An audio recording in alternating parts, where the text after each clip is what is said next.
is called I'll Take You to Mrs. Cole and is by Nigel Gray and Michael Foreman.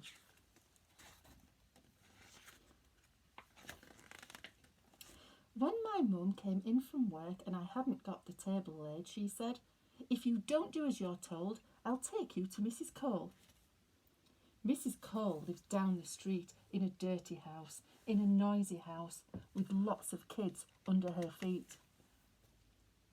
When my mum came in from work and I'd been playing battleships in the bath and had flooded the floor of the flat, she said, "Put on your hat and come. I'm taking you to Mrs. Cole."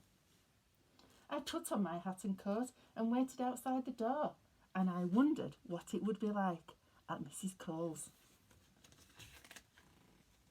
Perhaps her kids had no toys, no clothes, no telly, no treats. Perhaps she made them do dusting and polishing and washing the floor and whipped them when they fell asleep. Perhaps she gave them nothing to eat except for cabbage and curly kale. Perhaps she kept them locked up in a dark and dismal dungeon with green and slimy walls. Perhaps she fed them to her favourite pets, boa constrictors, alligators and piranha fish. Then my mum told me to take off my coat and come back in. "I'll let you off this time," she said, "but next time I'll take you to Mrs. Cole."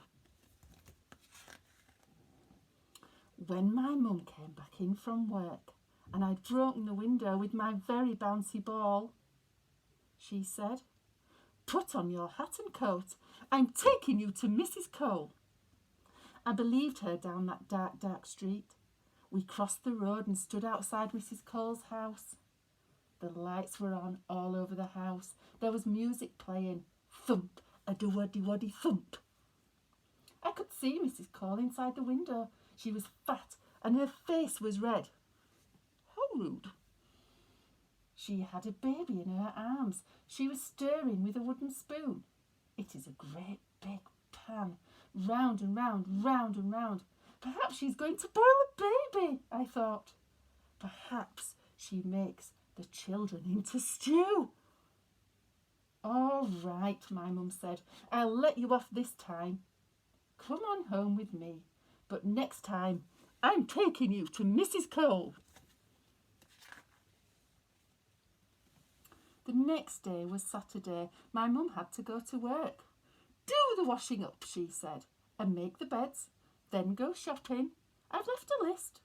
And make sure that table's laid before I get home for dinner. And don't be doing any damage or I'll take you to Mrs. Cole." After she'd gone, the flat was quiet and lonely and cold. I looked at the dirty breakfast dishes on the table. I looked at the crumpled bed sheets on the beds, and I decided to run away. I went out into the misty morning street. People bustled by with shopping bags. No one noticed me. A car drove through a puddle and splashed dirty water on my legs. I crossed the road. I stood outside Mrs. Cole's house. The gate was hanging from one rusty hinge. Weeds filled the front garden, taller than me. It was like a jungle from a Tarzan film. The paint was scraped off the front door and there was a piece of cardboard where the glass should be. The lights were on all over the house, even though it was daytime. There was music blaring out and a dog barking and children shouting. Mrs. Cole was still in the window. I could see her making toast and frying eggs, and she still carried the baby in her arm, so she hadn't boiled it after all. I stood waiting on the grim grey street, and I wanted to run away, but I didn't know where to go. Then Mrs. Cole came.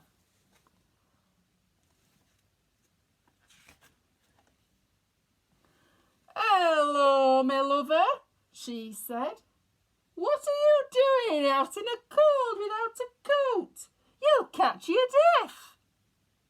She was big and red, with straggly hair, a scruffy cardigan, and a great big smile.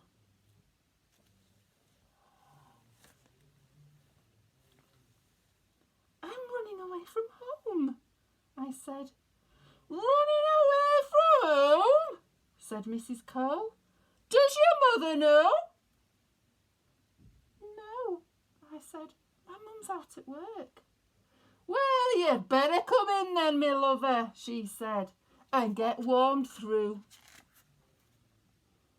I wondered if it was a trick, if Mrs. Cole was really a child catcher by trade, and once I stepped inside, her smile would vanish and a net would drop on me from the ceiling and no one would never know where I'd gone. But the street was cold, Mrs. Cole smelled of bacon and her house looked warm. She took my hand and we went inside. In the hall there was a pile of dirty washing, a broken tram, half a scooter, a pyjama leg and 3 shoes. 1 red, 1 brown and 1 blue. In the kitchen, at the table, was a big boy with a small boy on his head.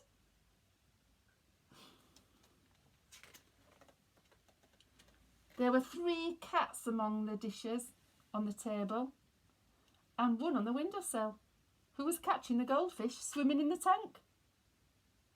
A terrapin sat on a stone and stretched his neck. In the corner, a black dog lay dozing on a cardboard box, while 4 puppies were feeding from her teats. 2 cages hung from the ceiling. In one was a yellow canary who sang in the other. 2 budgies, 1 blue, 1 green, who chirped and kissed. On an old settee, a girl and a boy were eating toast, talking with their mouths full and dropping crumbs, but Mrs. Cole never told them off. The baby lay on the settee without a nappy on, kicking its legs, and a little girl without any knickers on tottered around the kitchen floor. The oven door was open and the oven was on to make the kitchen warm. Mrs. Cole sang a song with a singer on the radio and it didn't give her a headache. She made me a bacon butty and a cup of tea. How many sugars, love? She asked. 3, I said. And she gave me 3. My mum only lets me have 1. Mum, said the girl on the settee, spraying crumbs all around the room. Polly's done a piddle on the floor. Mrs. Cole got a cloth and wiped it up, and she never stopped singing the song that she sang. They were shouting and squealing and bumping down the stairs. A little girl ran in, chased by a boy, and they fell in a heap on the kitchen floor. The little girl shrieked, Mum! Mum! Michael's tickling me! Stop him, Mum! Leave her alone, said Mrs. Cole, or I'll hold you down and I'll let her tickle you. But she won't feed the rabbits, Mum, and they'll starve to death. It's not my turn. It is. Well, me and Polly will feed the rabbits, said Mrs. Cole. Won't we, Polly, me love?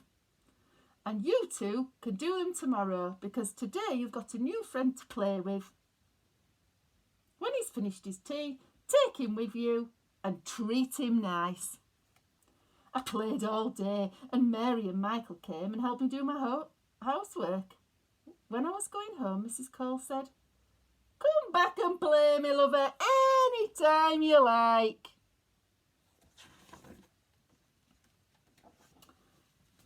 Nowadays, my mum says, if you're good, you can go and play at Mrs. Cole's, because at Mrs. Cole's, they always treat me nice.